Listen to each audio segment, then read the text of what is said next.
Hello, investors and traders out there. The markets are crashing. The S&P 500 closed down 3.18%. It is down even more after hours. The NASDAQ here sold off 4.38%, one of the hardest hit indices. Taking a look at the small caps here, the IWM is down 2.87%.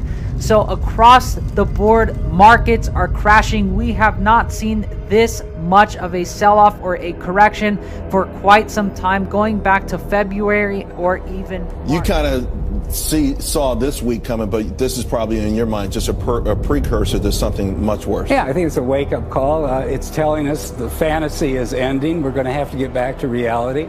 You know, I don't buy this thing that the economy is strong. We've had 1/4 of 4%. Obama had 3/4 of 4%. He had 11 quarters of 3%. But on trend, the economy is weak and it's old. We're in month 111 of this recovery.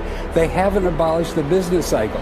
We're 8 months from the longest in history. In the next year or two, there will be a recession.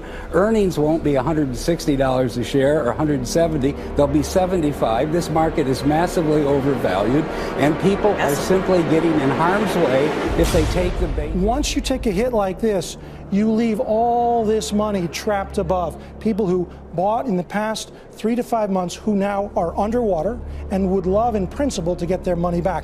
We're basically we've basically closed the doors to something of a murder that just took place. It's not with an alarming story about rising death rates among white adults in America. WSJ's special writer Betsy McKay joins us now to discuss. Whereas changes were starting to occur, you know, before the mid-90s, but the opioid epidemic has definitely accelerated it. And then on top of that, you know, you have alcohol-related liver diseases, and you have suicide. Suicide and opioids are often tied. You know, it's hard to tell sometimes whether a drug overdose was intentional or accidental. Right. Well, it's also interesting because these studies always look at race. Medical mystery tonight after children across Minnesota came down with a rare illness that made it difficult for some to use their arms and legs. Symptoms include muscle weakness, drooping eyelids, difficulty swallowing, or slurred speech. Tonight, the state health department says 6 cases have been reported in different parts of the state. Health officials have now named the disease, but as one Minnesota family is finding out, there is little else they know about it. Here's Gordon Severson. Yeah. Ever since he developed a rare condition called acute flaccid myelitis. It's been very scary. That threw his parents for a loop. Well, you know, the challenge with this illness or syndrome is that there are a lot of things that we don't know. Along with public health officials who don't even know what causes it. How is this treated? In this case, there isn't a specific treatment. Mom, can you take these out?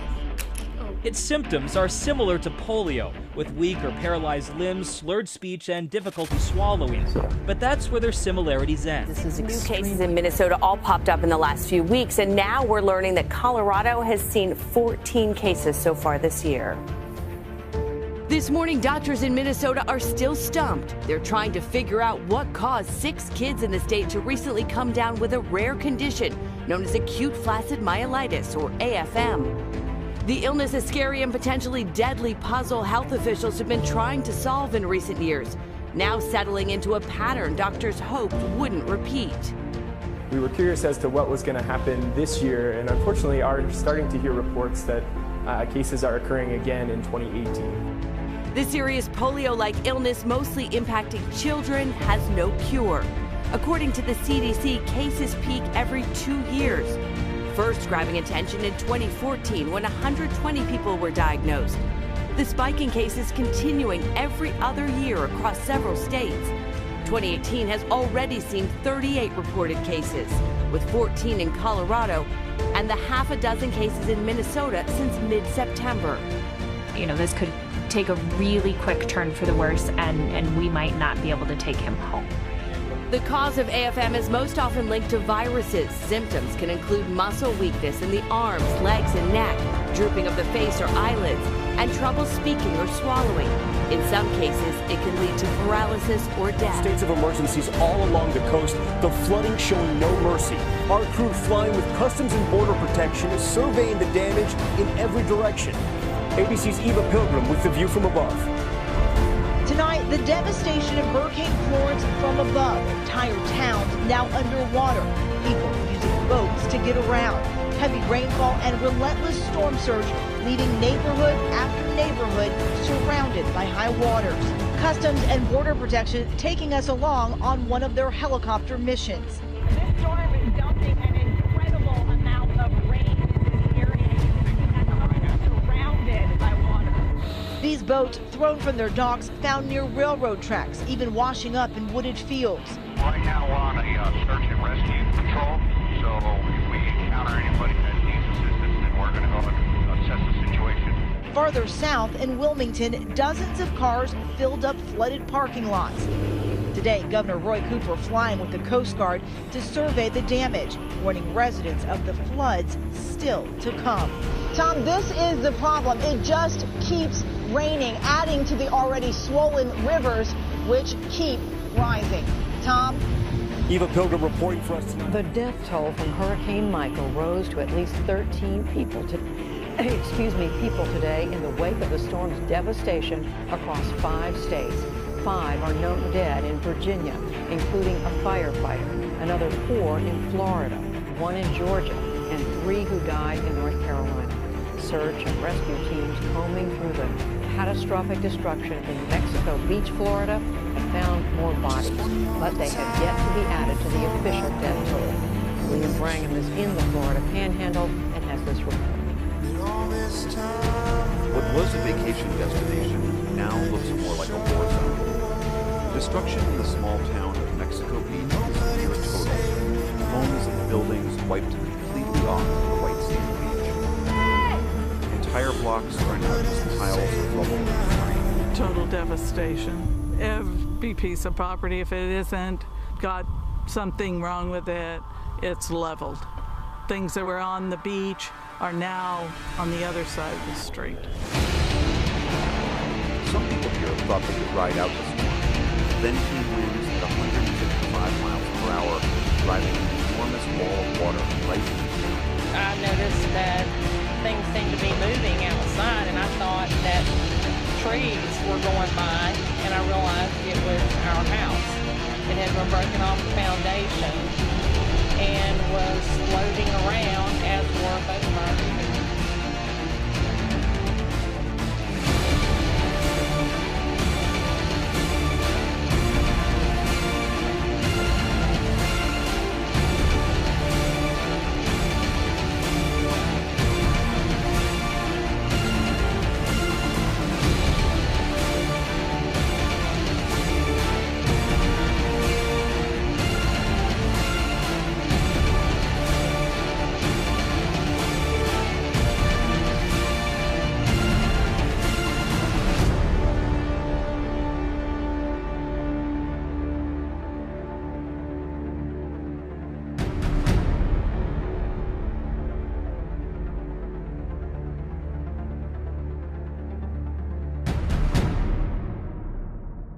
The late great astrophysicist Stephen Hawking believed with more than 100 billion stars in our galaxy, the odds are pretty good that aliens exist. And he's not alone. Every day, people across Canada report seeing a UFO.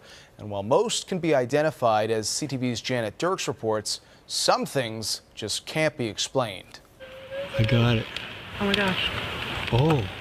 What the hell? That strange light in the sky is one of 1,100 UFO sightings in Canada last year.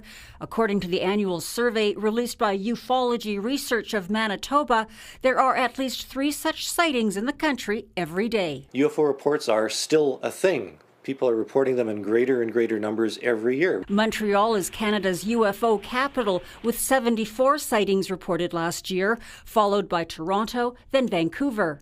It's not that these cities are on an extraterrestrial highway.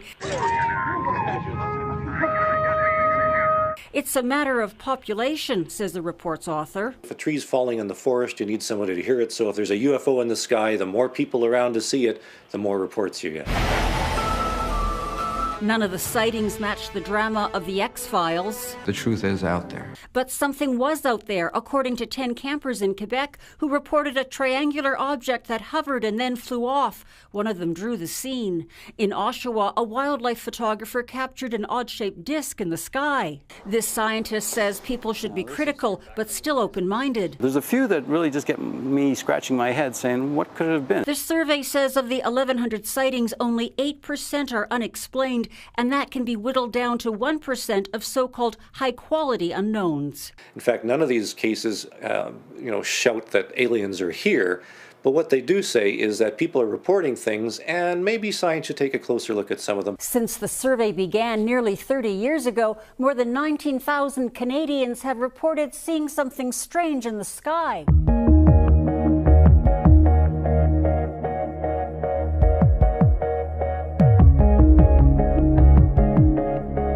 Was anybody above us that passed us like 30 seconds ago? Number 71 Papa Golf negative. Okay. This, a UFO.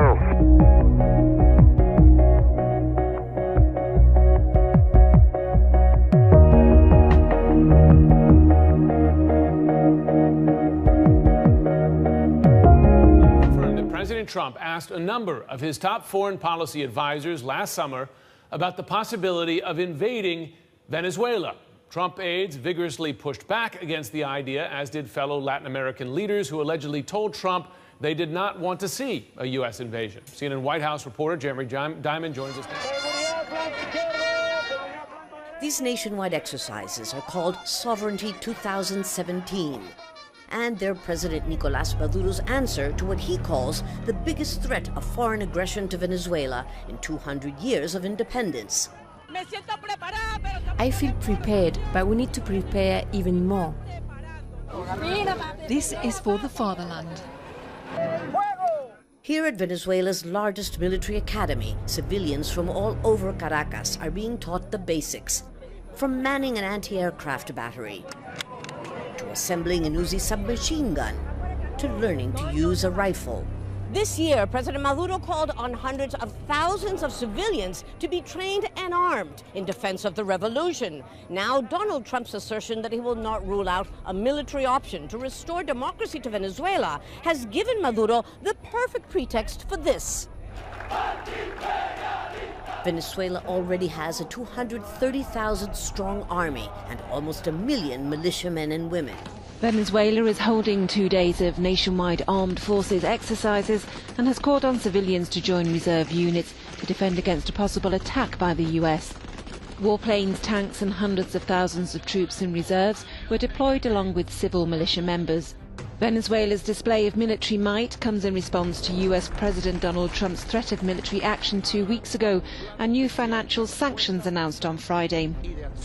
In a national address, President Maduro condemned Washington for using economic and financial measures to impose its political will over a country. State TV images showed Venezuelans young and old entering military reserve registration centres, but there was no evidence of registration beyond the most ardent supporters of Maduro's Socialist Party. Trump's threat of military action has played into Maduro's hands by supporting his oft-repeated assertion that the US is waging economic war on Venezuela. Korea says one of its military air bases has been attacked. Russia has once again warned the United States not to take military North Korea's action. nuclear and missile capability has posed the toughest foreign policy dilemma.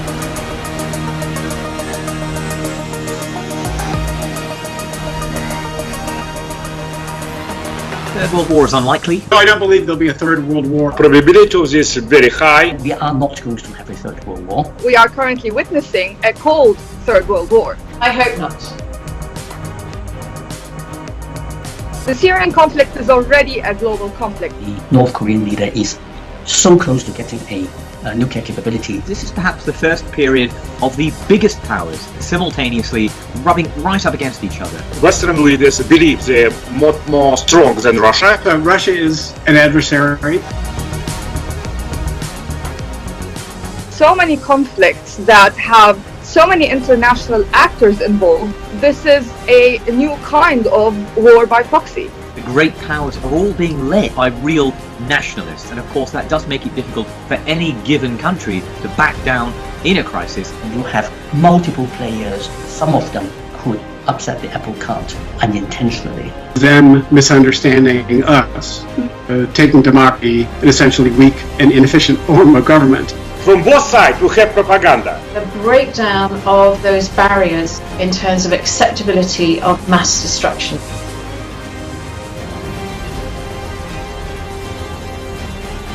If Americans kill Russian soldiers.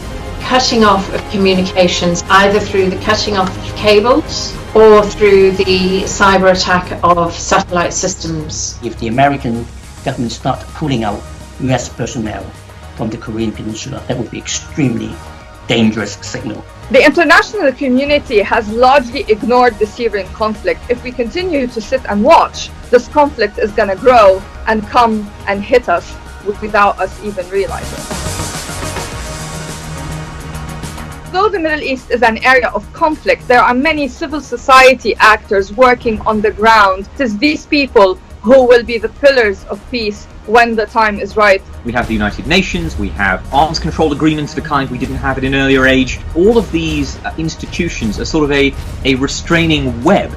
I think they're more likely to be proxy wars, and the burden will be borne principally by others than by the great powers themselves. It's more likely to happen if we imagine it's impossible.